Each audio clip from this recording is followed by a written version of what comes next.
ये दो मीटिंग्स किसने ऑन कर दी यहाँ पे? Who is the one going into different meeting? Raj Bahadur, जाके इनको सूचना दे दो। Yes sir. तो देखिए, जब तक मैं स्टॉपिंग पोटेंशियल बताता हूँ,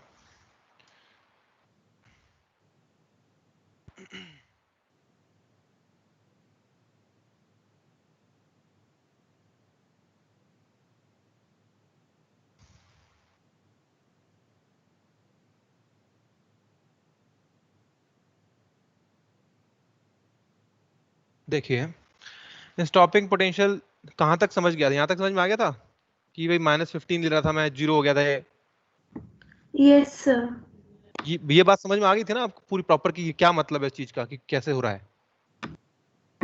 यस सर, यहाँ तक हो गया था। तो इसके बाद कुछ है नहीं। तो minimum voltage required to stop the fastest moving electron, तो ये इलेक्ट्रॉन भागता हुआ आ रहा है, तो यहाँ पे आके इसकी काइनेटिक एनर्जी जीरो हो जाए।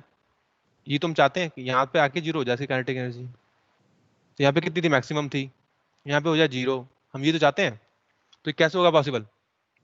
मैकेनिकल एनर्जी कंजर्वेशन का प्रिंसिपल लगा दो। कि क्या कहता है मैकेनिकल एनर्जी प्रिंसिपल? कि यहाँ पे जो मैकेनिकल एनर्जी इनिशियल है आपके पास, कितनी होगी mechanical initial? Minus E into V one, potential energy हो गई। ये होगी काइनेटिक एनर्जी इस जगह पे, और इस जगह पे क्या होगा? Potential energy minus E into V two होगा। और यहाँ पे कितना है? काइनेटिक एनर्जी जीरो है। इसको सॉल्व किया, ये आ गया, ये आ गया। ठीक है, इसको फिर मैंने क्या लिख दिया? काइनेटिक एनर्जी मैक्सिमम को हम ये भी तो लिख सकते हैं, एच एफ माइनस फाइव, ऐसा भी लिख सकते हैं। यहाँ समझ में आ रहा है सिद्धि आपको जो मैंने लिखा यहाँ पे? Yes sir. इसको मैंने ऐसा लिख दिया, इसको इसका ग्राफ बना रहा हूँ मैं, वी एस वर्सेस एफ का ग्राफ बना रहे हैं। जब ग्राफ बना रहे हैं तो क्या लिखूंगा? क्या लिखा मैंने? E is equal to E into V S is equal to H F minus five. तो वी एस आ गया, ये इसका ग्राफ प्लॉट किया वाई को एम एक्स प्लस सी से, तो कंपेयर करके ये आ गया हमारे पास, ये ग्राफ प्लॉट हो जाता है। ये एफ नॉट हो गया यहाँ पे। ठीक है, तो ये था बेसिकली इसमें। चलिए आगे बढ़ते हैं हम लोग, और नेक्स्ट स्लाइड लेता हूँ यहाँ पे मैं। So let's take a new page.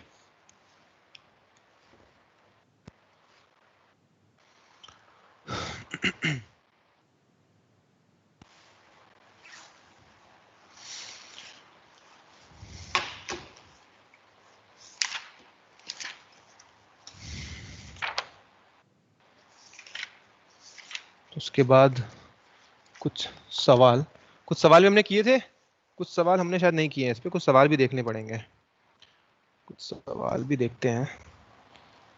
एक दो सवाल हो जाए पहले। तो कम टू पेज नंबर 90, नहीं अभी नहीं, एक सेकंड रुक जाओ, एक सेकंड रुक जाओ। उसमें यहाँ पे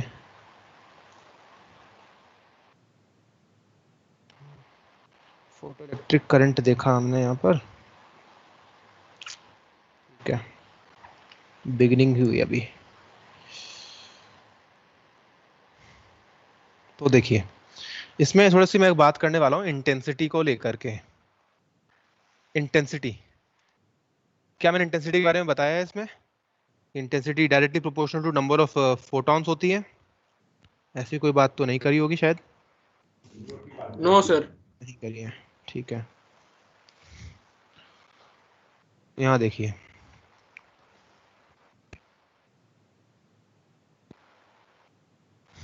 तो यहीं पे मैं साइड में इसी पेज को दोबारा शेयर कर दूंगा,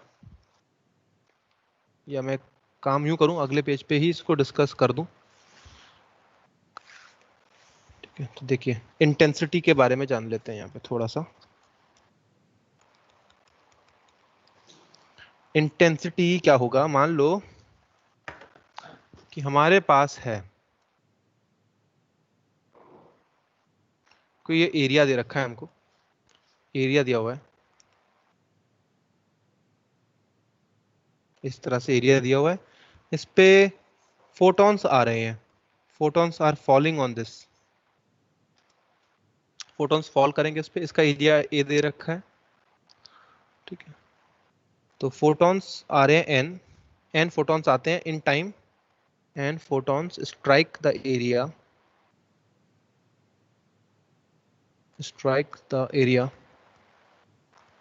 A in time t,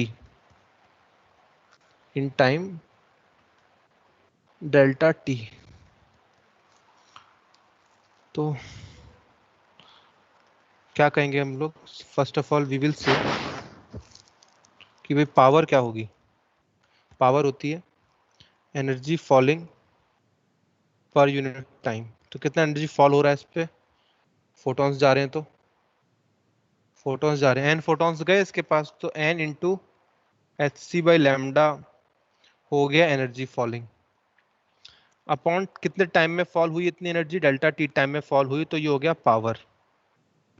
और इंटेंसिटी क्या होती है? इंटेंसिटी होती है power divided by the area which is perpendicular to this. तो क्या हो जाएगा यहाँ पे? n into H C by delta T lambda और एरिया आ गया। तो यहाँ पे साफ साफ दिख रहा है हमको intensity is directly proportional to number of photons. ये है नंबर ऑफ फोटॉन्स। तो इंटेंसिटी जो होती है नंबर ऑफ फोटॉन्स के डायरेक्टली प्रोपोर्शनल होती है।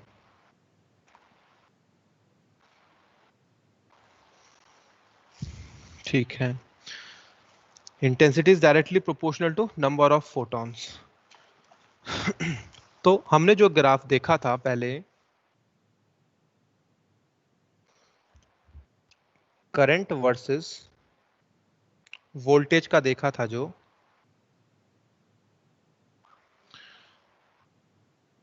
ऐसा ग्राफ हुआ करता था, ऐसा ग्राफ देखा था, और उसको आप सैचुरेशन करंट कहते थे। आई सैचुरेशन करंट होती थी ये, है ना? अच्छा, सर आपने ये वाला ग्राफ नहीं कराया शायद। ये करा, ये वाला तो करा रखा है मैंने, कल कराया था। सर ये उसमें से स्टार्टिंग आपने नेगेटिव से स्टार्ट नहीं करा था। नेगेटिव से स्टार्ट नहीं किया था। Yes sir.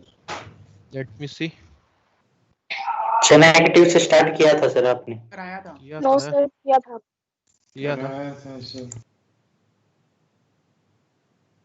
सर वो आपने बाद में बनाया था ना, इसीलिए हो गया हाँ, होगा शायद। हाँ। बाद में बनाया था मैंने वो बात। Yes sir. ठीक है, यहाँ पे है, इधर ही ये रहा, देखो दिख रहा है। बताया था यहाँ पे अगर रुक जाएगा भाई एकदम उससे, और क्या फिर चलेगा क्यों ना? तो यहाँ देखो, तो ये था ग्राफ। ये सैचुरेशन करंट किस पे डिपेंड करती है? सैचुरेशन करंट किस पे डिपेंड करती है? नंबर ऑफ इलेक्ट्रॉन्स। हाँ बिल्कुल, saturation current depends on number of electrons ejected, number of electrons ejected out। बिल्कुल। अच्छा, नंबर ऑफ इलेक्ट्रॉन्स इजेक्टेड आउट ये किस पे डिपेंड करते हैं? Depends on number of photons striking. Number of, depends on number of photons striking the metal, number of photons striking metal या electron, striking photons striking metal, इस पे डिपेंड करेगा। यानी कि अगर नंबर ऑफ फोटॉन्स ज्यादा हो गए तो इलेक्ट्रॉन्स भी ज्यादा हो जाएंगे और फिर सैचुरेशन करंट भी ज्यादा हो जाएगी। अच्छा, यानी कि अगर मैं ऐसा काम करूं, क्या कह रहा हूं, इंटेंसिटी को कांस्टेंट रखूंगा, इंटेंसिटी को वेरिएबल रखूंगा, intensity not constant, not equals to constant, पर मैं दूसरी चीज क्या रखूंगा साथ में ध्यान, कि फ्रीक्वेंसी को कांस्टेंट रखूंगा, फ्रीक्वेंसी को नहीं बदलूंगा। अगर आप एक बात ध्यान से सुनो, फ्रीक्वेंसी अगर कांस्टेंट होगी तो फोटोन की क्या चीज कांस्टेंट होगी? एनर्जी कांस्टेंट होगी। जो भागता हुआ इलेक्ट्रॉन आ रहा है उसकी एनर्जी कांस्टेंट होगी ना, एच म्यू। HF। HF। अच्छा, अगर वो HF कांस्टेंट है, एक फोटोन आएगा, टकराएगा इलेक्ट्रॉन से, अपनी पूरी एनर्जी उसको इलेक्ट्रॉन को दे देगा, ठीक है, जो बचेगी वो काइनेटिक एनर्जी में चली जाएगी। अच्छा, तो अगर इंटेंसिटी वेरिएबल है, इंटेंसिटी बदलने का मतलब क्या होता है? जैसे ऐसा समझो, फोटोन को ऐसा समझा करो कि बारिश हो रही है, बारिश हो रही है, जो पानी की बूंदे हैं ना वो फोटोन है, पानी की बूंदे जो है वो फोटोन की तरह है। पानी की बूंदे अगर बड़ी होंगी तो ज्यादा चोट लगेगी, छोटी छोटी बूंदे होंगी तो कम चोट लगेगी। ओले अगर गिरेंगे तो, ओले अगर गिरते हैं तो और भी ज्यादा तेज चोट लगती है। तो ये जो चोट लग रही है ये एनर्जी को बताता है फोटोन की। और ज्यादा बारिश हो रही है या हल्की हल्की हो रही है, ये किसको बताता है? इंटेंसिटी को बताता है। ये तो बूंदाबांदी हो रही है तो इंटेंसिटी कम है, अगर तेज बारिश हो रही है एकदम तो उसका मतलब इंटेंसिटी ज्यादा है। अच्छा, तो इंटेंसिटी का मतलब नंबर से होता है, और फ्रीक्वेंसी अगर बदलते हैं तो एनर्जी से होता है। ठीक है जी। अगर मैं नंबर बढ़ा देता हूं तो नंबर बढ़ाने से ये होगा कि ज्यादा इलेक्ट्रॉन निकलेंगे, पर सबकी काइनेटिक एनर्जी क्या रहेगी? अगर फ्रीक्वेंसी कांस्टेंट है तो निकलने वालों की काइनेटिक एनर्जी क्या रहेगी? वो तो कांस्टेंट ही रहेगी। जब मैक्सिमम काइनेटिक एनर्जी निकलती है तो कांस्टेंट रहने वाली है ना? Yes. ठीक है। अगर काइनेटिक एनर्जी निकलने वाली कांस्टेंट है तो उसको रोकने वाला जो पोटेंशियल चाहिए वो भी कांस्टेंट होगा, Yes, क्योंकि sir. काइनेटिक एनर्जी मैक्सिमम बराबर E इंटू वी एस करते थे, E इंटू वी एस करते थे, याद होगा, है ना? तो Yes, sir. वो भी constant. फ्रीक्वेंसी अगर कांस्टेंट है, देयरफॉर काइनेटिक एनर्जी क्या हो जाएगी? मैक्सिमम कांस्टेंट हो जाएगी। देयरफॉर काइनेटिक एनर्जी क्या होता था? E इंटू वी एस होता था। देयरफॉर वी एस भी क्या हो गया? कांस्टेंट हो गया। वाह, ये होगी कांस्टेंट। यानी कि अगर आपने इंटेंसिटी बढ़ाई तो सैचुरेशन करंट तो बढ़ जाएगी, तो सैचुरेशन करंट यहाँ पे आ जाएगी, ऐसे ऊपर होगी ना सैचुरेशन करंट, पर जो स्टॉपिंग पोटेंशियल है वो वही रहेगा, वहीं आ गया देखो। तो can you see this thing? This is I1 intensity, this is I2 intensity, and I2 is greater than I1। बोलो, सहमत हो इस बात से?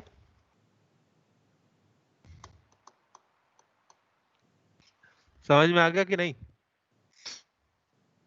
सर अगर इंटेंसिटी Yes. कांस्टेंट है तो हाँ, सर इंटेंसिटी कांस्टेंट। सर दोनों की इंटेंसिटी डिफरेंट है ना, हाँ, I1 और इंटेंसिटी I2। डिफरेंट है, बिल्कुल अलग ही तो है, देख लो, I2 ज्यादा है। तो सर फिर स्टॉपिंग पोटेंशियल सेम कैसे हुआ? इंटेंसिटी नंबर को बताता है, स्टॉपिंग पोटेंशियल रोकने को बताता है, उसको रोकना है हमको। इंटेंसिटी बढ़ने से काइनेटिक एनर्जी थोड़ी ना बढ़ रही है। Yes sir. सर पर हमने इसमें ये मेंशन किया है ना कि दोनों की एनर्जी सेम है। फ्रीक्वेंसी कांस्टेंट होने से एनर्जी सेम नहीं जाती फोटोन की?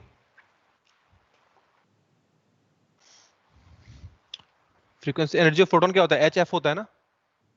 फ्रीक्वेंसी कांस्टेंट है, फोटोन की एनर्जी कांस्टेंट है, बस ज्यादा आ रहे हैं वो, बस ज्यादा आ रहे हैं, यूं कह लो।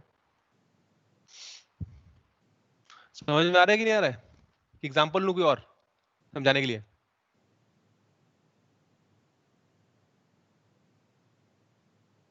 सर ये कैसे? एग्जांपल ले लो। एग्जांपल लेते, मान लो कि ओलो की बारिश हो रही है और एक छोटी छोटी शावर में नहा रहे हो आप शावर में नहा रहे हो। एक एक तो शावर में जब नहा रहे हैं, ऐसा समझो कि बारिश में आप छत पे हो, एक ओलो की बारिश हो रही है और एक नॉर्मल बारिश हो रही है। जो नंबर ऑफ जो ड्रॉप्स गिर रही हैं वो सेम गिर रही हैं, 100 ओले गिर रहे हैं और 100 बारिश की बूंदें भी गिर रही हैं।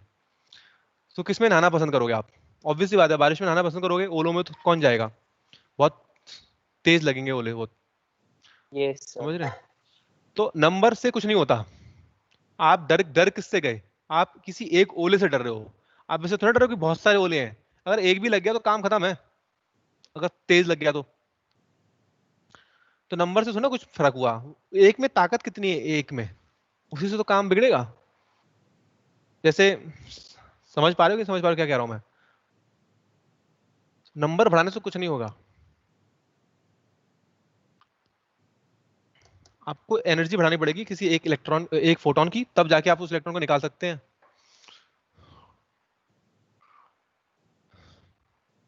ठीक है,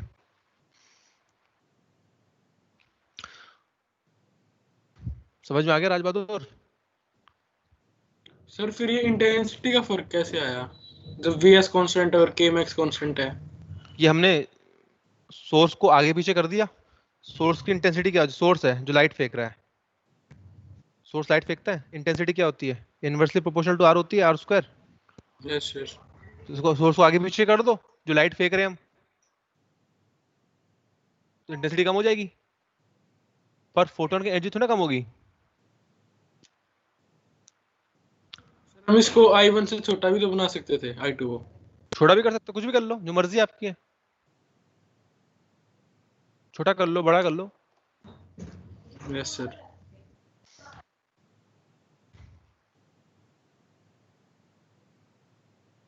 ठीक है, तो ऐसे है ये।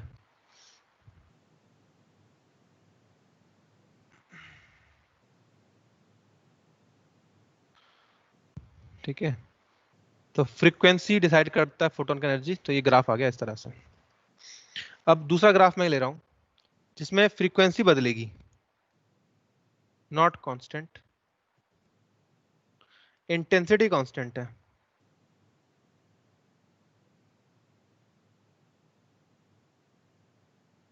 तो what will be the shape of the graph now?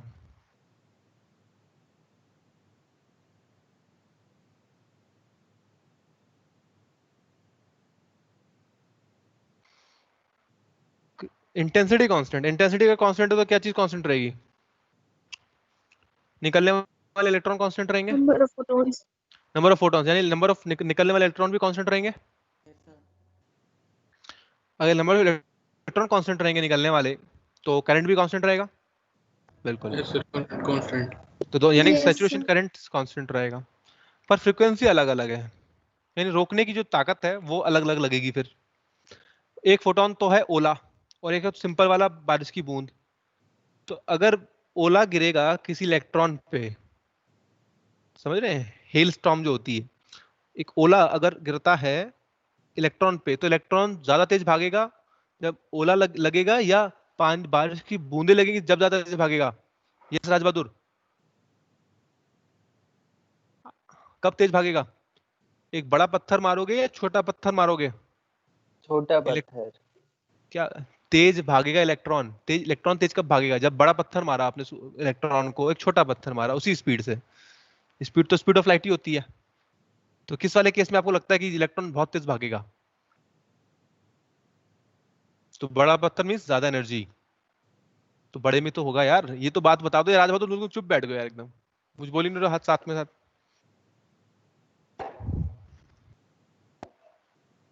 चलो, तो F बराबर कांस्टेंट लिया मैंने यहाँ पे, इंटेंसिटी ली नहीं, F बराबर नॉन कांस्टेंट, ये है कांस्टेंट। तो ये क्या हो जाएगा फिर? ऐसे हो जाएगा ग्राफ। यहाँ तो ऐसे पहुंचाइए, यहाँ पे ऐसे हो गया, और दूसरा ग्राफ कैसे आएगा? दूसरा वाला ऐसे आएगा, इस तरह से।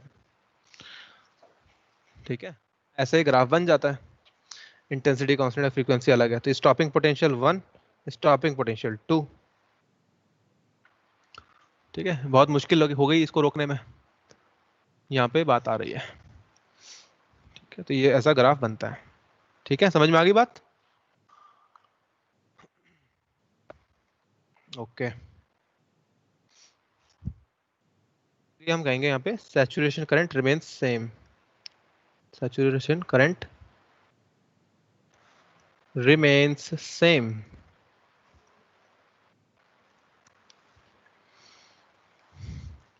स्टॉपिंग पोटेंशियल बदल जाएगा।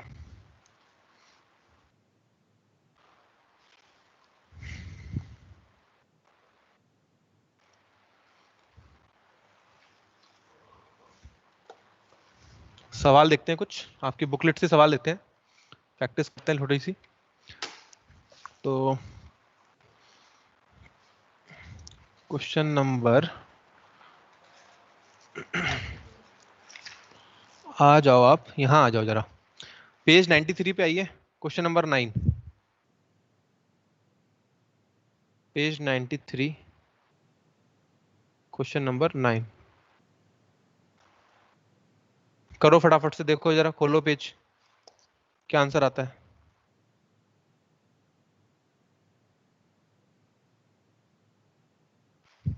सबने ओपन कर ली बुक्स?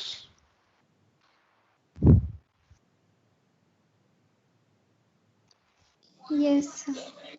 हाँ तो देखो क्या आएगा उसका आंसर, बताओ।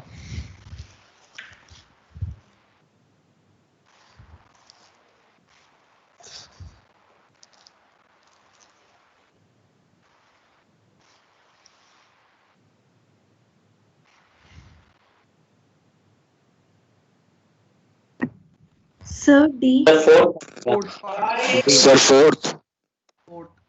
फोर्थ? Sir D. फोर्थ होना चाहिए डी।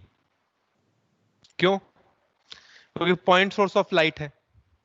अगर वो दूर जाएगा, अगर दूर जाएगा यानी कि ऐसा होता था हमारा, यहाँ पे मेटल होता था इस तरफ, या मेटल लगाते थे, यहाँ से लाइट आती थी ऐसे।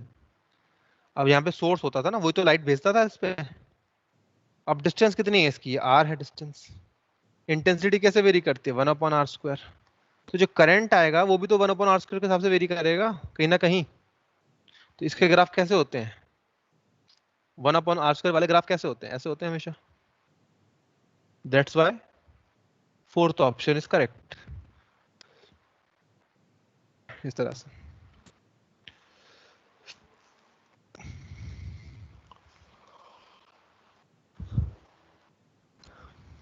Now coming to 10th question. 10th वाला देखिए।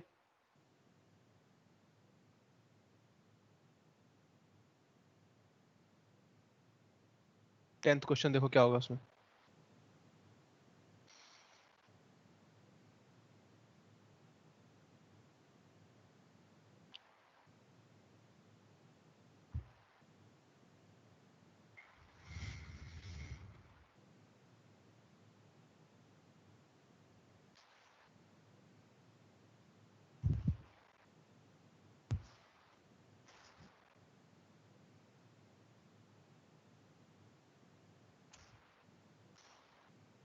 तो काइनेटिक एनर्जी और फ्रीक्वेंसी का उसने ग्राफ दिया हुआ है हमें यहाँ पे।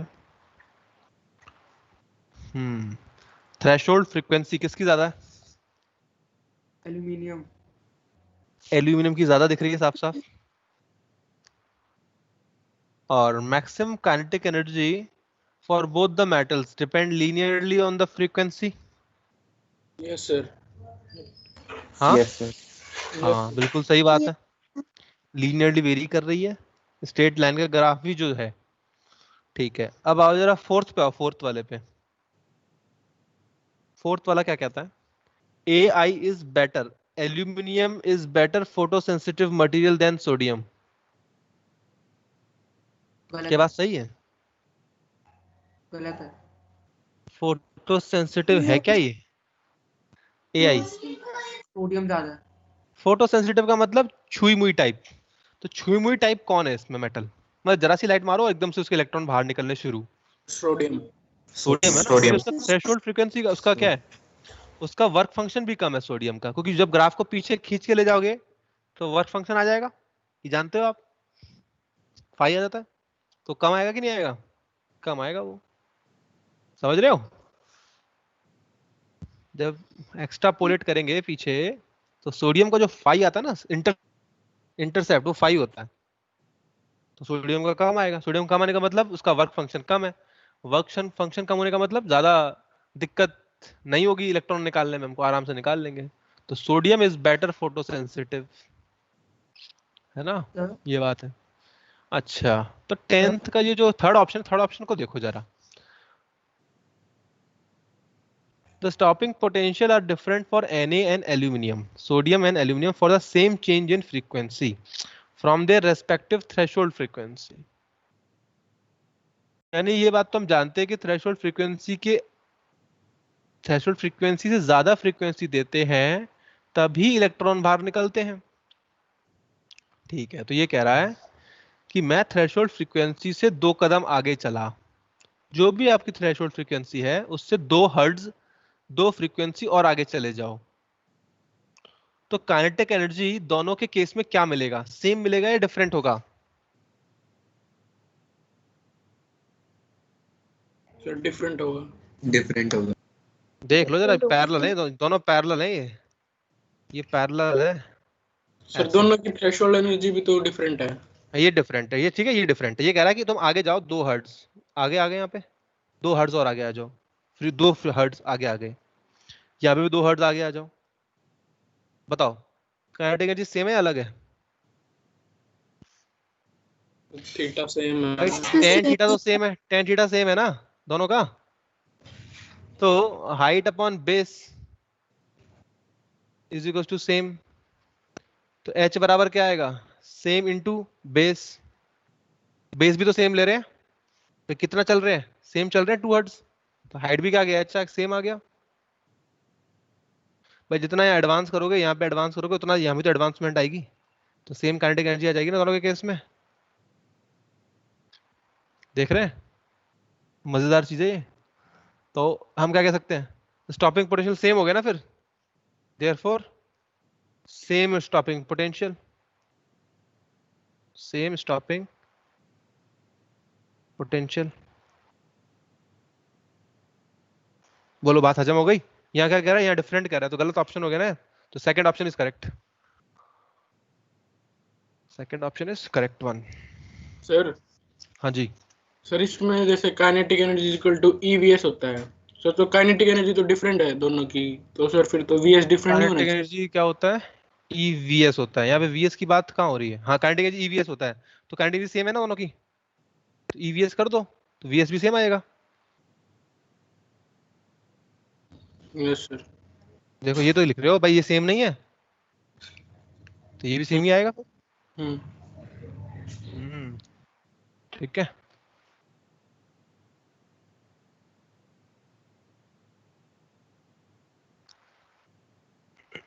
ये करना है।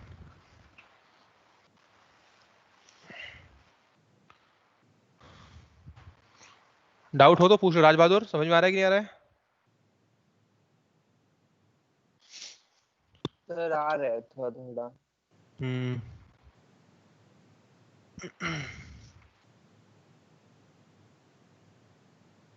तो ये हो गया।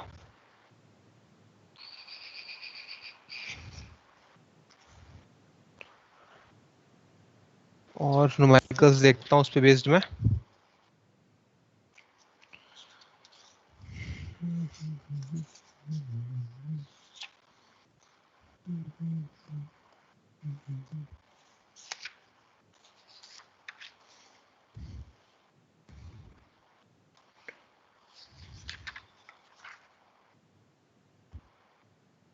चलो आओ जरा, आप यहाँ पे पेज नंबर कौन सा लेते हैं इस बार हम?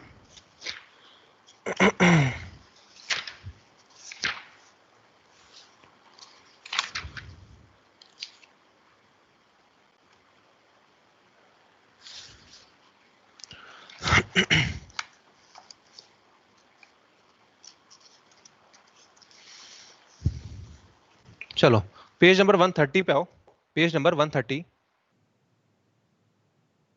पे 42, पेज नंबर 130 पे 42 वाला सवाल देखो।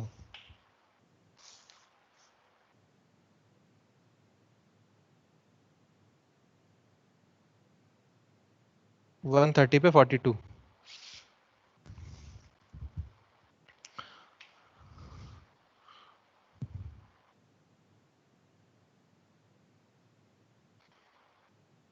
लॉजिकली सोचना, आ जाएगा आंसर।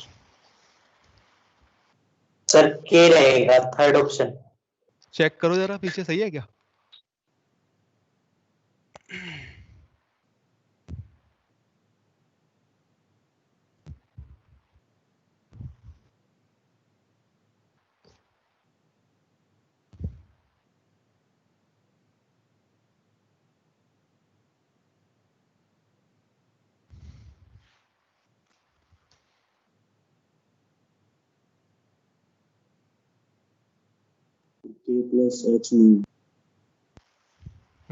क्या आंसर है?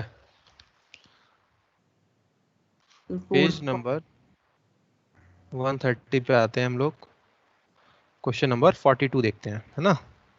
तो ये कहता है कि एल्यूमिनियम पे अगर मैं फोटोन फेंकूं, भाई एल्यूमिनियम है मेरे पास, यहाँ पे मैंने लिया एल्यूमिनियम, आपने फेंके इस पे फोटॉन्स, कितना एनर्जी का, एच म्यू का, ठीक है कोई बात नहीं, भेज दिया। तो काइनेटिक एनर्जी कितनी आएगी निकल के, ये तो हम सभी जानते हैं, it is H mu minus of E naught होगा।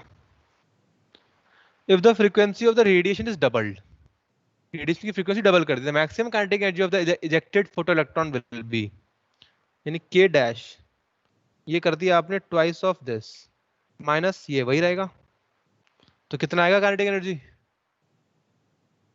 What do you think?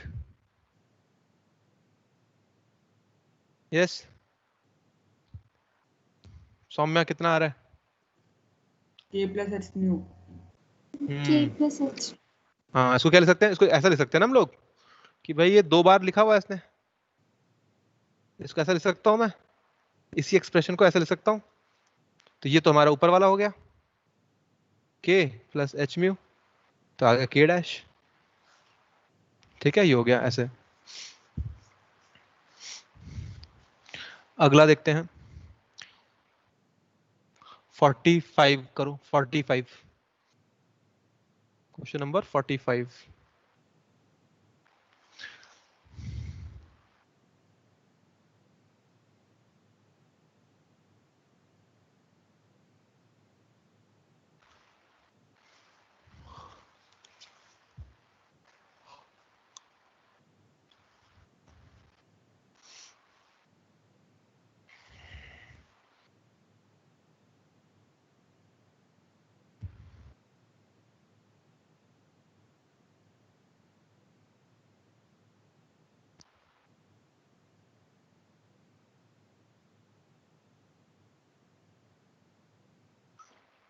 हो जाएगा ना ये भी?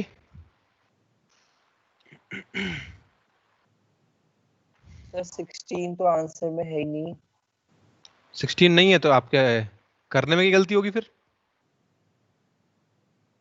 चेक करो।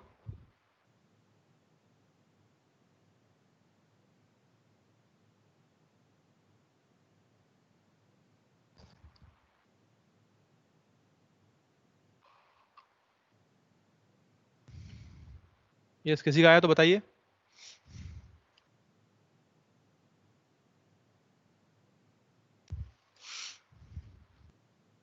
सर 16 ही आ रहा है। 16 ही आ रहा है,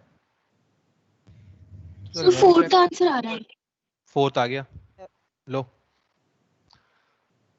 तो वर्क फंक्शन एनर्जी दिया इसने इतना, फोटोन का एनर्जी, वर्क फंक्शन देखो 2h mu naught minus h mu naught is equals to half of m v का square, v is how much, 4 into 10 की पावर 6 का होल स्क्वायर। अब कहता है कि 5h नॉट माइनस ये करूंगा मैं तो क्या आएगा, हाफ v का स्क्वायर, ये पूछ रहा है v आपसे, तो ये कितना हो गया यहाँ पे, ये तो हो जाएगा टोटल, सॉल्व करें तो h म्यू नॉट हो जाएगा, ये हो गया। इसको सॉल्व करोगे तो क्या आएगा, 3h म्यू नॉट आएगा, डिवाइड कर दो इनको, 1 डिवाइडेड बाई 2, तो what you will gate 1/3, sir नहीं 4 1/4, ये 4 हो जाएगा, ये 4 हो जाएगा, 4 हाँ ये 4 हो जाएगा, तो ये हो जाएगा 1/4 और ये हो जाएगा 4 अपॉन 10 की पावर 6 अपॉन v का ये स्क्वायर, अब इसको स्क्वायर का रूट लेंगे तो 1/2 हो जाएगा। यस सर, डी आ रहा है, हाँ 2 से डिवाइड बताओ, भी करना था रूट वूट नहीं लोगे क्या, भूल गए सब? सर, 2 से डिवाइड नहीं करा था। यही सिली मिस्टेक है जो एग्जाम में हो जाती सर हैं। मैं तो वेलोसिटी को काइनेटिक एनर्जी ले लिया था। मैं समझ गया था, जब इतनी जल्दी आंसर आता है तो काइनेटिक एनर्जी को ले लेते हैं, मैं समझ गया था इस बात को भी। तो फुर्ती ना दिखाएं, शांति से बैठ के सवाल करें। तो अगला सवाल देखते हैं 52 देखो जरा,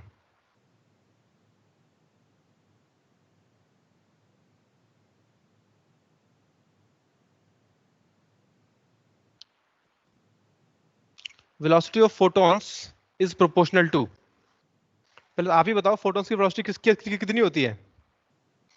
सर फोर्थ पार्ट। फोर्थ का हो गया आप? नहीं, मैं आपसे पूछा फोटोन की वेलोसिटी कितनी होती है, बताओ। What is the velocity of photon? C. C होती है ना, तो सी एक नंबर है ना। Yes sir. जब नंबर कांस्टेंट है कि नहीं है? कांस्टेंट है। तो कांस्टेंट है इसका मतलब क्या है? डिपेंड नहीं करता, इंडिपेंडेंट हो। यस यानी सर। इंडिपेंडेंट होना चाहिए। तो Yes, sir. इंडिपेंडेंट वाला ऑप्शन कौन सा दिख रहा है आपको यहाँ पे? थर्ड। थर्ड, बस आंसर। आंसर वही आंसर है। ऐसे सोचो ना, फोटोन थोड़ा ना कहता है कि मैं मेरी वेलोसिटी ऐसे आएगी। फोटोन तो कहता है मैं चलता इसी से हूँ, मैं किसी पे डिपेंड नहीं करता हूँ फ्रीक्वेंसी पे। ठीक है, तो that's why this is answer. 44 पे करो, 44, 44th क्वेश्चन।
क्या तरकीब लगाओगे आप?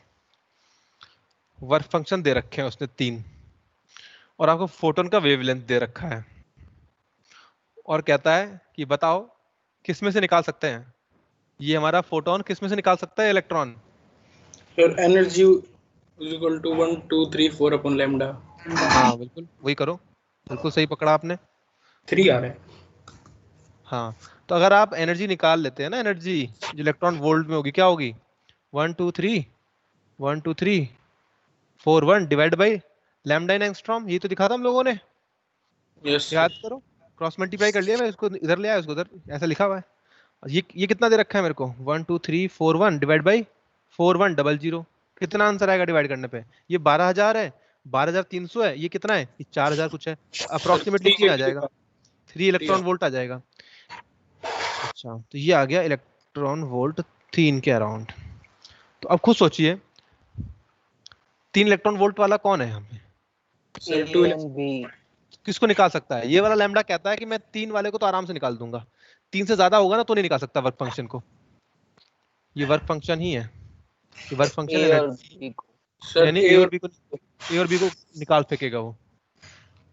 जब उसको निकाल सकता है 3 इलेक्ट्रॉन वोल्ट वाले का वर्क फंक्शन में से निकाल सकता है, तो वो तो बच्चे हैं उसके लिए, निकाल देगा आराम से, तो आंसर आ गया। ठीक है, ऐसे करना है। अब आओ एक अच्छा सवाल जिस पे डाउट आता ही आता है, that is 55 question, 55, page number 131।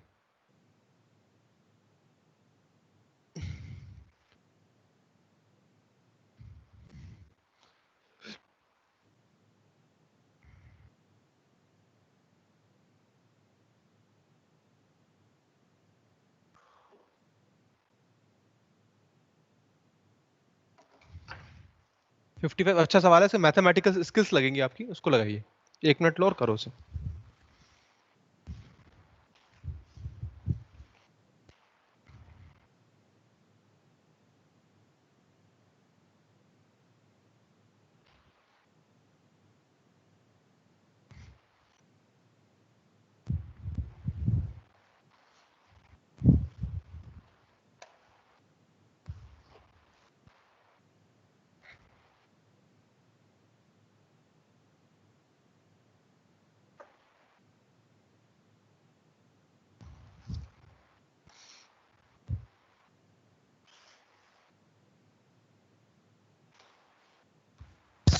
एक second.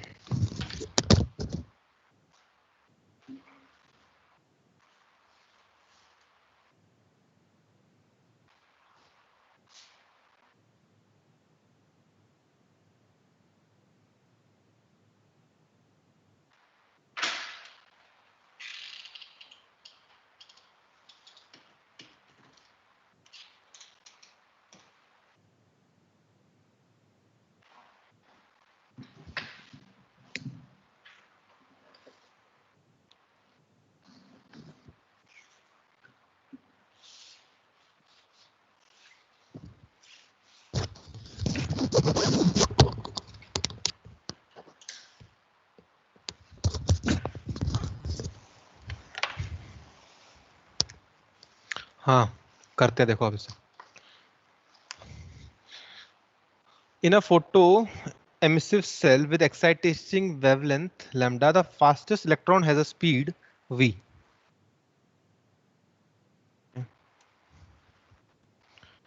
In a photosensitive with exciting wavelength this, the fastest electron has a speed v. क्या लिखेंगे हम लिखेंगे hc by lambda minus work function is equals to half of m v square, यही होता है ना? If the excitation potential is changed to 3 lambda by 4, the speed of the fastest emitted electron will be. लिखने में तो बहुत easy है पर सॉल्व नहीं होता है फिर भी। 3 लैम्डा बाय 4 हो गया माइनस वही वर्क फंक्शन है half of M. Sir B आएगा। चेक करना पड़ेगा आंसर, देखना पड़ेगा, है ना? ये लिख लिया। सेकंड आ रहा है। आ रहा है second? Yes Okay. Sir second आ रहा है। यस ओके, फोर्थ है आंसर। आंसर 4 है लेकिन। हाँ यस सर। तो सॉल्व करना है इसको, हमें कैसे सॉल्व होगा वही देखो अब।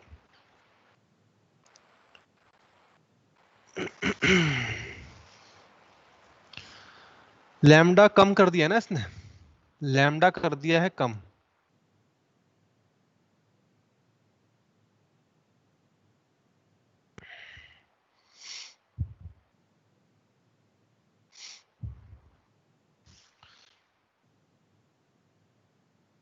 तो कैसे होगा ये सवाल सॉल्व? इसमें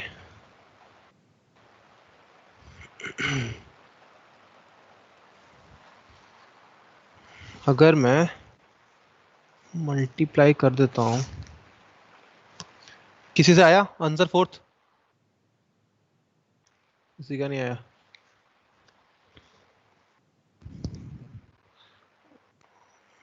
बी ग्रेटर देन, ये v दिया हुआ है।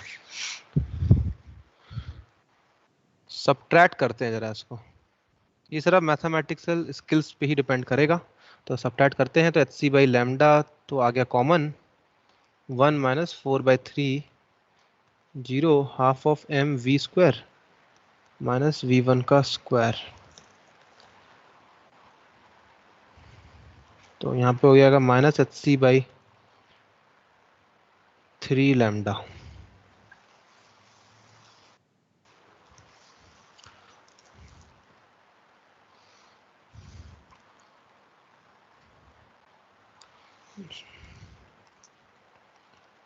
हाफ v1 का स्क्वायर v स्क्वायर,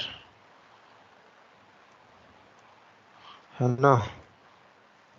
3 माइनस 1, ये प्लस हो जाएगा। अब 2 को उधर भेज दो,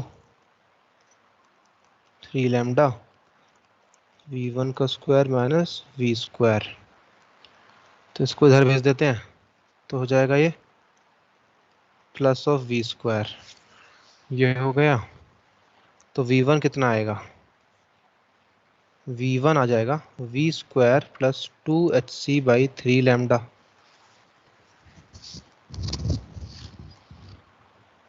ठीक है,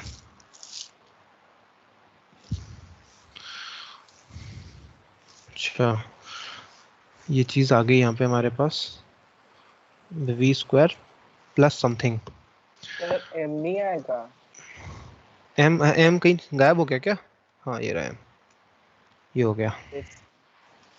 अच्छा इसको अब देखो, ये v स्क्वायर तो है ही। अब ये वाली वैल्यू क्या हो सकती है? एच सी बाई, यहाँ से अगर मैं देखता हूँ उसको तो एच सी बाई लैम्डा की जो वैल्यू आएगी यहाँ से, तो it is under root of v square plus of 2/3 बाहर रहने दो और m भी बाहर रहने दो। यहाँ क्या आ जाएगा? Half of m v square plus of 5, ऊपर वाले से लिख दिया मैंने ये। इसको सॉल्व करो, v स्क्वायर प्लस यहाँ क्या आ जाएगा? ये गायब हो जाएगा, 1/3 v square plus 2 5 upon 3m आ गया। तो कितना आ रहा है ये? ये हो जाएगा 4v²/3 प्लस 2 5/m, ये आ रहा है ना v1। तो देखने में क्या लग रहा है आपको, ये जो एक्स्ट्रा पार्ट ऐड हो गया है, अगर आप इस पे फोकस करो, अगर मैं इस तरफ ये वाला ध्यान में रखूं, इस वाले पार्ट को अगर मैं ध्यान में रखता हूं, इसका आंसर क्या आएगा? तो डेफिनेट सी बात है, it has to be greater than, मान लो ये जीरो है, ये जीरो है, तो ये कितना आएगा आंसर इसका? √4/3 इंटू वी आएगा। बस में कुछ तो ऐड हो ही रहा है ना, कुछ तो ऐड हो ही रहा है, तो that's why it has to be greater than this part. अभी तक तो इक्वल था ये, पर मैं कहूंगा इससे तो बड़ा ही होगा। समझ में आ गई बात? Yes sir. तो ये था इसमें सवाल में, था वैसे इजी, लेकिन इसको डिजाइन करना था इस फॉर्म में। सर हाँ जी, सर अगर हम वो जो दो इक्वेशंस थी ऊपर उनको डिवाइड कर दें तो? डिवाइड करके अगर आ जाता तो ठीक है, कोई दिक्कत नहीं है। आना सर चाहिए आंसर, मतलब बस उससे 4 डिवाइड से अपॉन नहीं होगा, 3 तो आ रहा है, डिवाइड डिवाइड से कटेगा नहीं ना यार, डिवाइड से क्या होगा, आ जाएगा आंसर। सर 4/3 तो आ रहा है, बट उसके आगे का समझ नहीं आ रहा। तो ऐसे ही करना नहीं होगा, है सर, ऐसे नहीं है। डिवाइड से नहीं आएगा। एक और सवाल देखो, 62।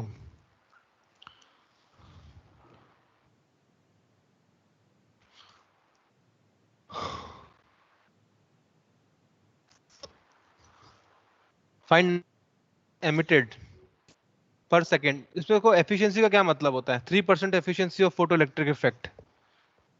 एफिशिएंसी का क्या मीनिंग है? Efficiency sir power output upon input. नहीं, मैं बताता हूँ क्या मतलब इसका। एफिशिएंसी का मतलब ये है, मान लो किसी मेटल पे 100 फोटॉन्स जा रहे हैं, पर इलेक्ट्रॉन 3 ही बाहर निकले। इलेक्ट्रॉन कितने बाहर निकले? 3। इसका मतलब क्या हुआ? 100 फोटॉन गिरे। What was your expectations? 100। 100 ही बाहर निकलेंगे, एक्सपेक्टेशन से रियलिटी क्या है कि 3 निकल रहे हैं। तो यही है एफिशिएंसी, इसी को एफिशिएंसी कहते हैं। ये कितने निकल रहे हैं और कितने हम सोच रहे थे। तो 3% एफिशिएंसी का मतलब, अगर 100 फोटोन फेंके गए थे तो 3 ही निकल रहे हैं इलेक्ट्रॉन्स के कॉरेस्पॉन्डिंग, बाकी नहीं टकरा रहे होंगे, बाकी निकल गए, बच के निकल गए कहीं। ऐसा कहते हैं, इसको कहते हैं फोटो इलेक्ट्रिक एफिशिएंसी। ठीक है, ये मतलब हुआ, यानी कि इसको 3 है ना, यहाँ पे 3/100 कर दो, ऐसा होता है। Number of photons emitted, number, formula क्या होता है एफिशिएंसी का? नंबर ऑफ electrons emitted, number of photons incident, ये होता है, ये मतलब है। इनटू 100 कर दो तो एफिशिएंसी बन जाती है। तो इस वाले केस में कितना है? 3 इलेक्ट्रॉन बाहर निकल रहे हैं, 3 लिख दोगे यहाँ पे। कितने फोटॉन्स गिर रहे हैं? 100। तो 100 से 100 कैंसिल हो जाएगा, तो यू विल गेट इन 3%। ये मीनिंग है इसका। ठीक है, चलिए तो आगे बढ़ते हैं। और तो हमने कर लिया सवाल पे based. Next is dual nature of light, particle nature, de Broglie wavelength के बारे में बात करेंगे अब।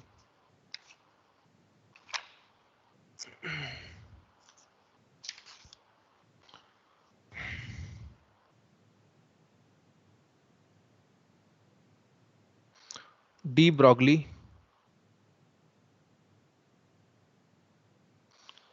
हाइपोथेसिस।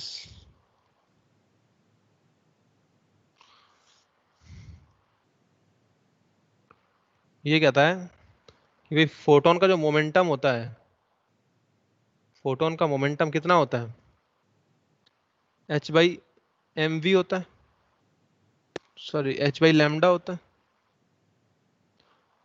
है ना। यानी फिर लैम्डा कितना हो जाता है फोटोन का? h/मोमेंटम ऑफ फोटोन हो गया, लैम्डा आ जाएगा। उसने कहा कि इसी तरह से अगर मैं सेम फॉर्मूला मैटर्स के लिए लगाऊं, फॉर सब्सटेंस, फॉर ऑब्जेक्ट्स, ये कोई भी मैटर हो उसके लिए लगाता हूं मैं, तो मैटर का जो वेवलेंथ आएगा वो फॉर्मूला सेम ही निकलेगा। यानी कि अब यहाँ पे मोमेंटम ऑफ ऑब्जेक्ट लिख दूंगा बस मैं, वहाँ फोटोन होता था तो यहाँ पे ऑब्जेक्ट लिख देंगे। तो क्या होता है ऑब्जेक्ट का मोमेंटम? ऑब्जेक्ट का मोमेंटम होता है m इंटू वी।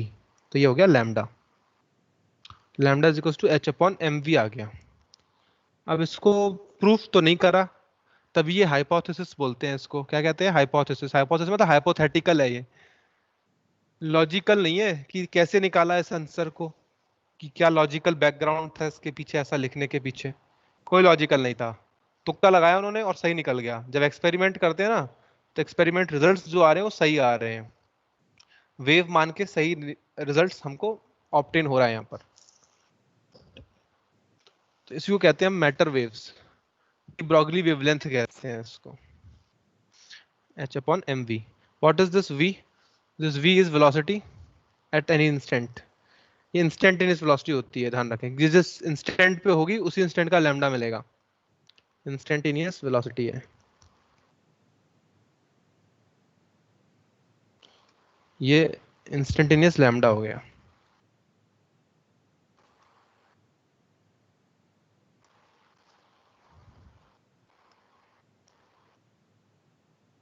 ठीक है, तो ये मीनिंग हुआ इसका, ये वेलोसिटी और ये लैम्डा। इसके डिफरेंट डिफरेंट फॉर्म्स हैं, डिफरेंट फॉर्म्स भी हैं इसके। क्या है? क्योंकि हम जानते हैं कि भाई मोमेंटम जो होता है p square upon 2m is equal to kinetic energy होता है, ये बात भी हम जानते ही हैं। तो लैम्डा का फॉर्मूला क्या आ जाएगा?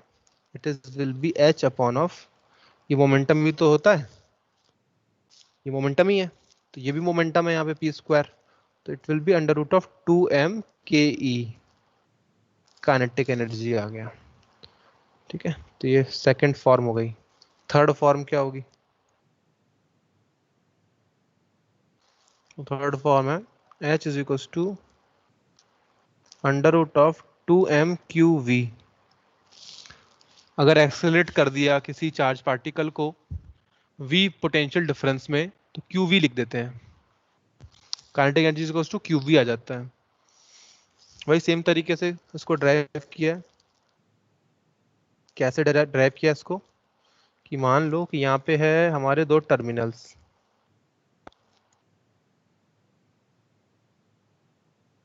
ये पॉजिटिव है तो ये नेगेटिव है। बैटरी का पोटेंशियल डिफरेंस V के बराबर है, यहाँ का कह लो V1, यहाँ का कह लो V2। तो यहाँ पे आपने चार्ज को छोड़ दिया, पॉजिटिव चार्ज को छोड़ दिया, तो ये यहाँ पे काइनेटिक एनर्जी कितना है इसका? 0 है। पोटेंशियल एनर्जी कितना होगा? Q इंटू V1 होगा। यहाँ पे काइनेटिक एनर्जी कुछ ना कुछ आ जाएगा जो हमको निकालना है, और यहाँ पे जो पोटेंशियल एनर्जी आएगा that is Q into V2। Apply mechanical energy conservation, तो you will get 0 plus Q into V1 is equal to Q into V2 plus K। तो K क्या आ जाता है? Q V1 माइनस V2 आ जाता है। What is this V1 minus V2 from here? It is simply V। तो ये kinetic energy आ गई जो कि मैंने ऊपर पुट कर दी। Can you see in the above formula? Kinetic energy ऊपर पुट की हुई है मैंने। तो फॉर्म नंबर 3 भी आ गया। अब इसमें स्पेशल केस आ जाता है एक और। स्पेशल केस क्या है?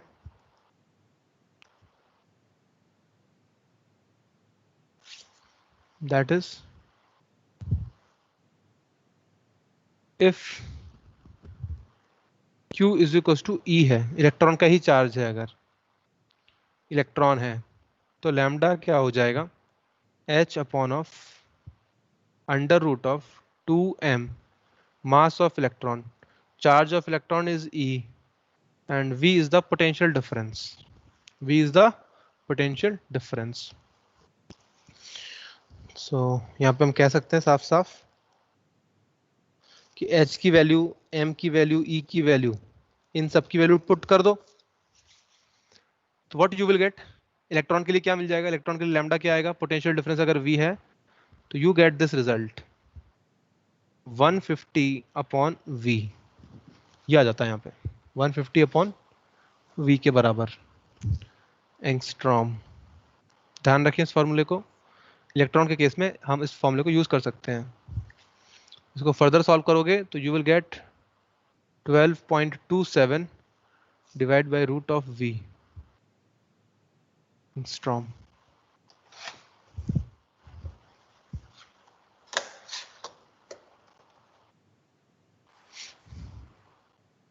तो ये लैम्डा है मैटर वेव्स का, यानी कि जो सब्सटेंस होते हैं जिसके पास मास होता है उसको अगर फेंका जाए विद सर्टेन वेलोसिटी तो वो भी वेव की तरह बिहेव करता है, और उसका लैम्डा कितना आता है वो हम निकाल सकते हैं इस फॉर्मूले से। तो वो क्वेश्चंस में कर सकता है ऐसा। YDSC में अभी तक आप वेव्स यूज करते थे, इलेक्ट्रॉन को भी यूज करेंगे तो भी आपको ब्राइट फ्रिंज डार्क फ्रिंज मिल सकती हैं, because electron also behaves like a wave. तो if you are throwing infinite number of electrons at the two slits, the electron will get deviated and you will see a pattern on the screen, bright dark। तो ये बात proof कर देता है कि हाँ भाई इलेक्ट्रॉन के पास वेव नेचर है, इंटेंसिटी कहीं ज्यादा है इंटेंसिटी कहीं कम है, तो ये वेव नेचर को शो करता है।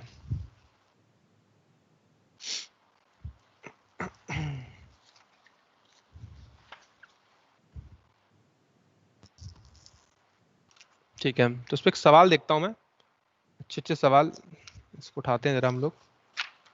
तो first of all let's have a look at good question, बहुत अच्छा सा क्वेश्चन है।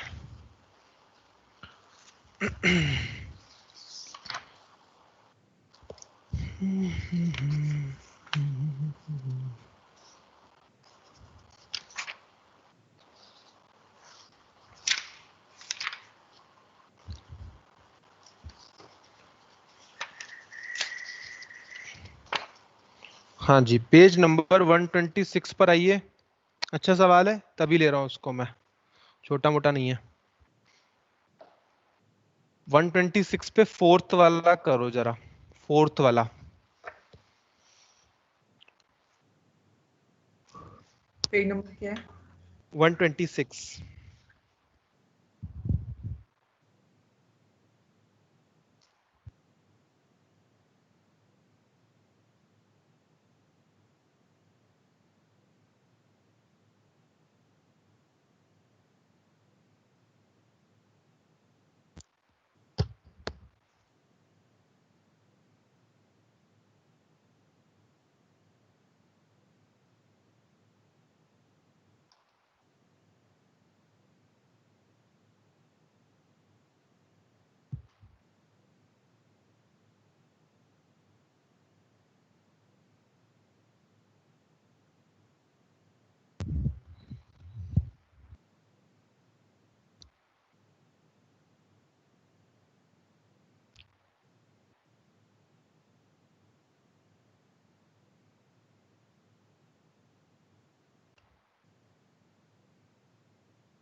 तो कैसे होगा ये डायग्राम? जो बना लेगा अच्छे से वो कर लेगा उसको। प्रॉपर पिक्चर बनाओ क्या कह रहा है।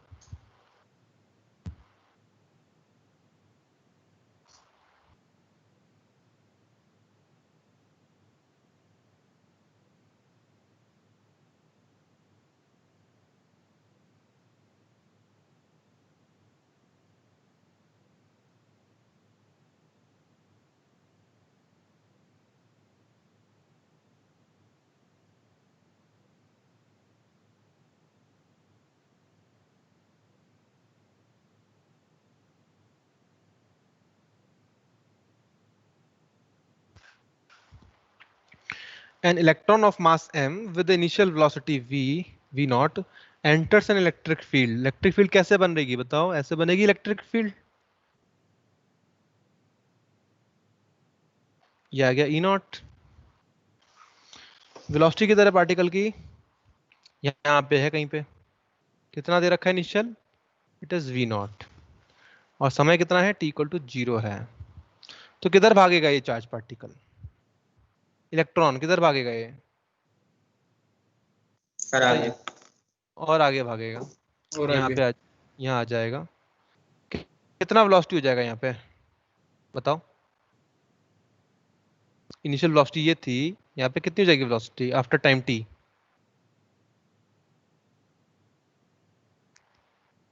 वेलोसिटी कैसे निकालते हैं अगर एक्सेलरेशन कांस्टेंट होता है तो? u प्लस at से निकालते हैं। v nought e nought by m। ये हो जाएगा e बाई m। ठीक है, और टाइम कर दिया, वेलोसिटी आ गई।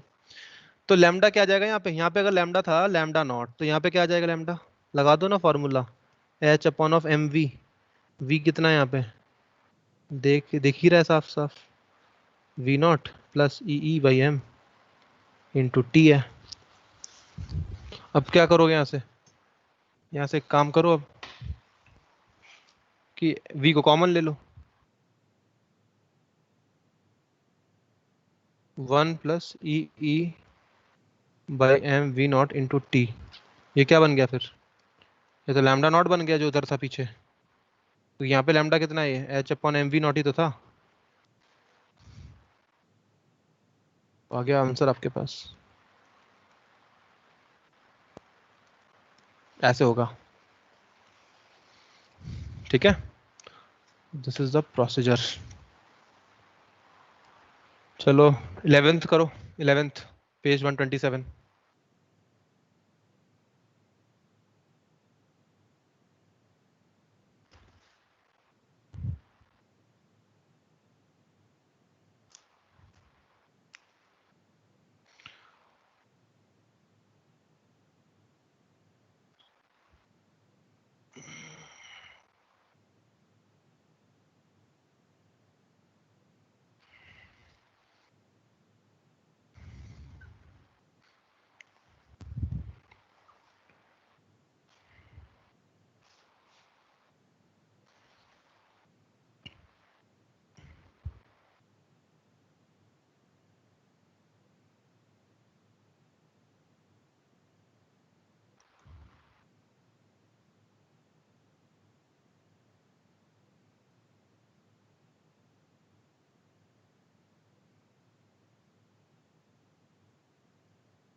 इलेवेंथ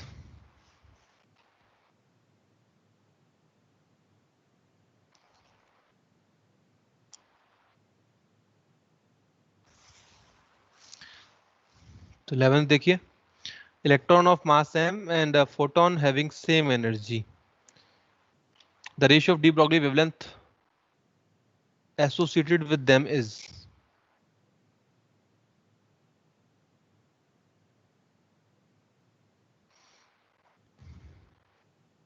तो फोटोन के पास भी वही एनर्जी है, उसके पास भी वही एनर्जी है। तो इलेक्ट्रॉन के लिए एनर्जी क्या लिखेंगे हम लोग, कैसे करेंगे इस सवाल को? हैव सेम एनर्जी, मोमेंटम होता है फोटोन का h बाई लैम्डा। और क्या तरीका होता है इसका? c से ऊपर नीचे मल्टीप्लाई कर दो, डिवाइड कर दो, तो क्या बच जाता है? e बाई सी आ गया। तो यह है मोमेंटम फोटोन का, pp means momentum of photon.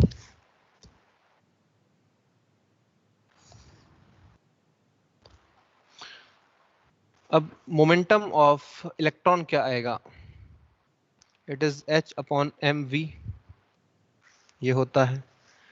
पर उसने एनर्जी दे रखी है, यानी हाफ ऑफ एम वी का स्क्वायर इज इक्वल टू ई दिया हुआ है ना, ये दिया हुआ है उसने। तो अगर मैं यहाँ पे m से मल्टीप्लाई डिवाइड कर दूं, मल्टीप्लाई डिवाइड कर दूं, ऐसा करता हूं, इसमें कर देता हूं मल्टीप्लाई डिवाइड। यहाँ पे m से मल्टीप्लाई किया, यहाँ भी कर दिया, तो एम वी क्या आ जाएगा, एम वी आ जाएगा twice of E into M, twice of E into M root के अंदर, तो ये हो जाएगा H upon of twice of E M, या क्या मोमेंटम ऑफ इलेक्ट्रॉन। ठीक है, अब क्या करो, उनको डिवाइड कर दो, डिवाइड, तो P P divide by P E, तो इट इज ई बाय सी, और यहाँ हो जाएगा डिवाइड में ई लैम्डा टू ई ई एम।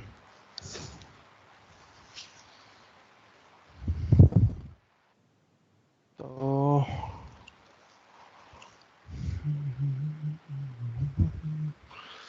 सही नहीं हुआ क्या कुछ?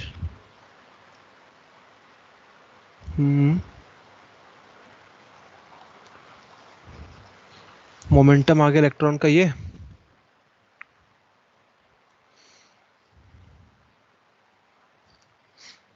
ट्वाइस हो गया, डिवाइड करना है इनको, डिवाइड करते वक्त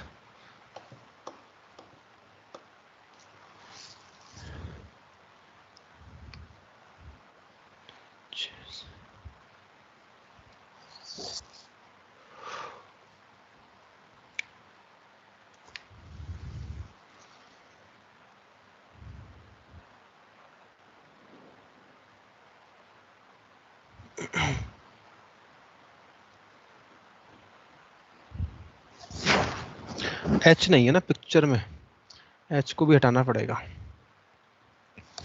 ऑप्शंस में एच नहीं दिया है कहीं पे भी, सी दिया हुआ है और बाकी चीजें दी हुई हैं। तो चलो डिवाइड करते हैं, फिर बाद में एच को हटा देंगे।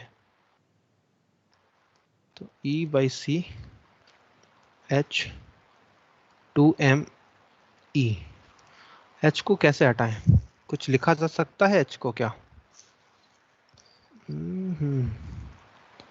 एच को क्या लिखेंगे?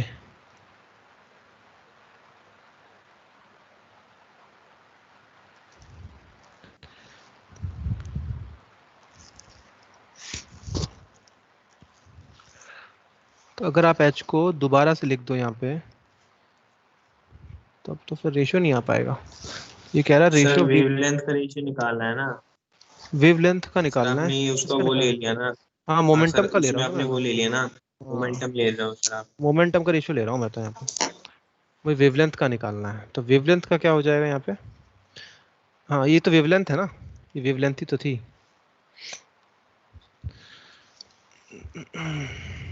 चलिए यहाँ पे ये करना था मेरे को, ये तो ठीक है, वेवलेंथ का निकालना है, मोमेंटम का निकालना था। तो यहाँ पे h is equal to lambda is equal to H upon M V हो गया, ये ठीक है। यहाँ पे वेवलेंथ क्या हो जाएगी?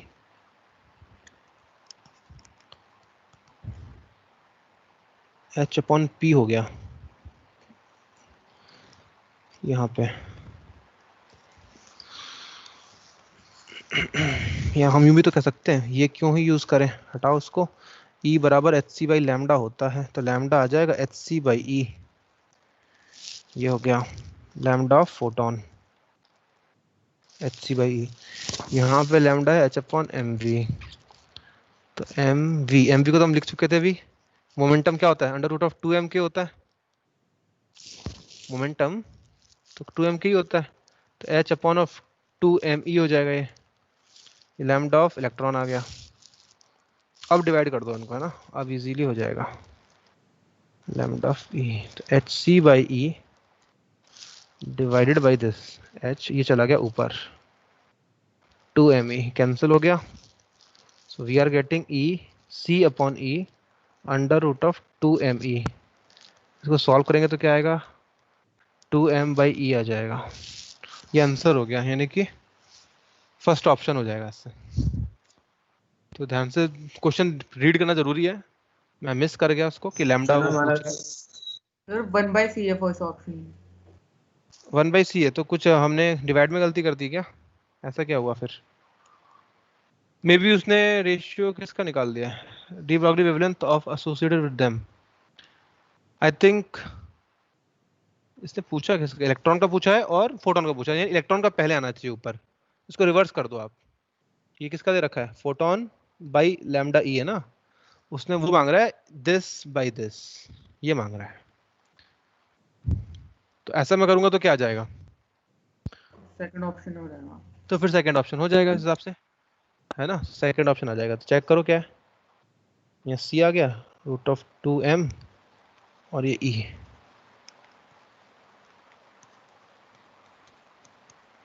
ठीक है, तो ये हो जाएगा ऑप्शन।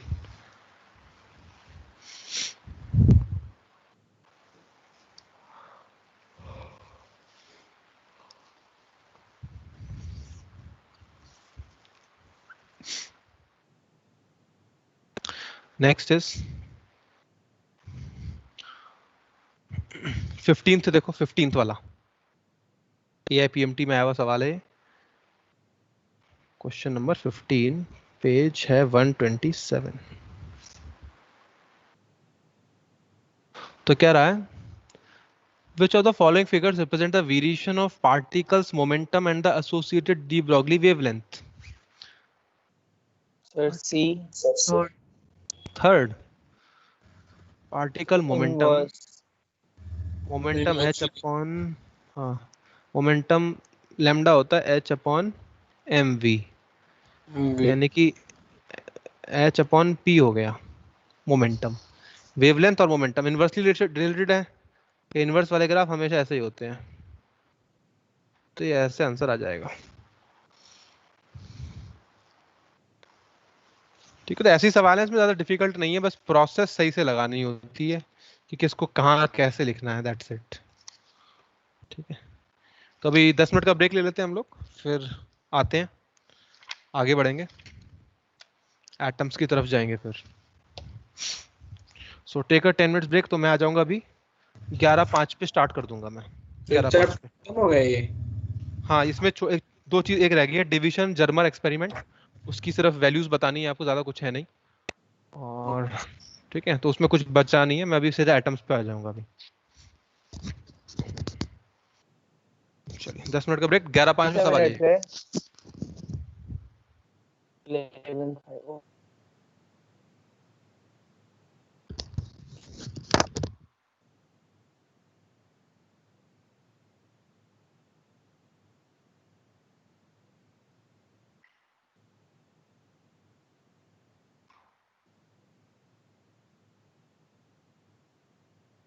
सर इसके और अगली क्लास के बीच में हाफ आवर वाला ब्रेक होता है? Yes sir. Yes sir. Hello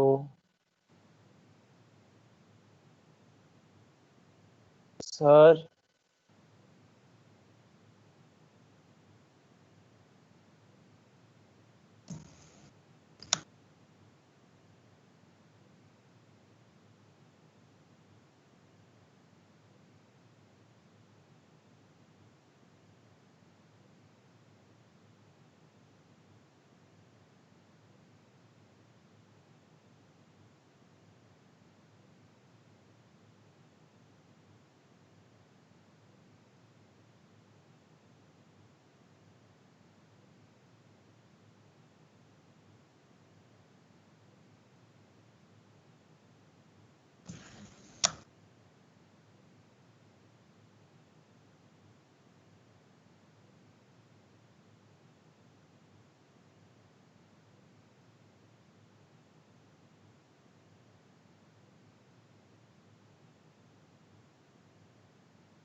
sir hello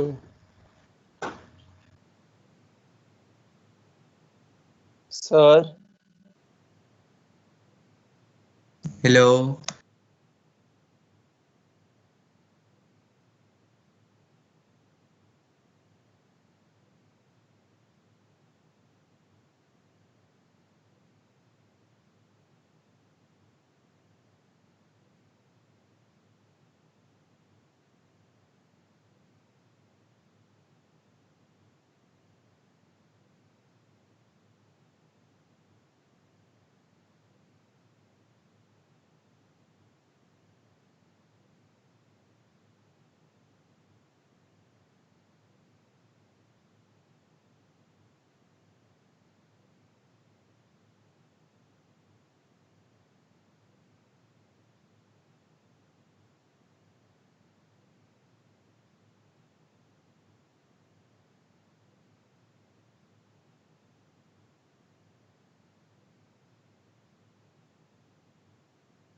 sir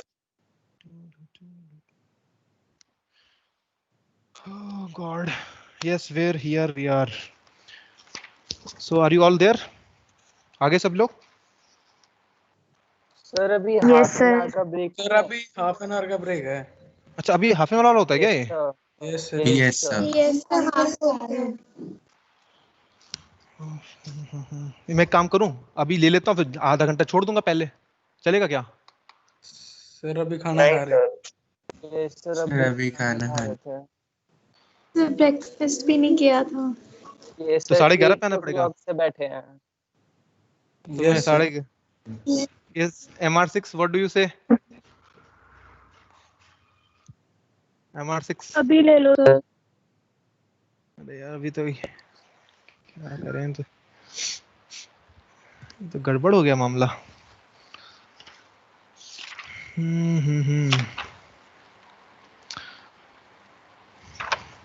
sir आधे घंटे एक्सटेंड कर लो ना क्लास। ब्रेकफास्ट कर रहे हैं। सर आधे घंटे ज्यादा ले लेना ना लास्ट में। ज्यादा कैसे ले लूं? ज्यादा कैसे ले सकता हूँ? सर 11:30 तक होता है ब्रेक, उसके बाद ही स्टार्ट होती है classes. Yes sir third class. Yes sir third class आधे घंटे का ब्रेक होता है बीच में। यार लेने दो ना यार, आधा घंटा पहले छोड़ दूंगा तो नहीं होएगा। खाते खाते खाते नहीं कर पाओगे?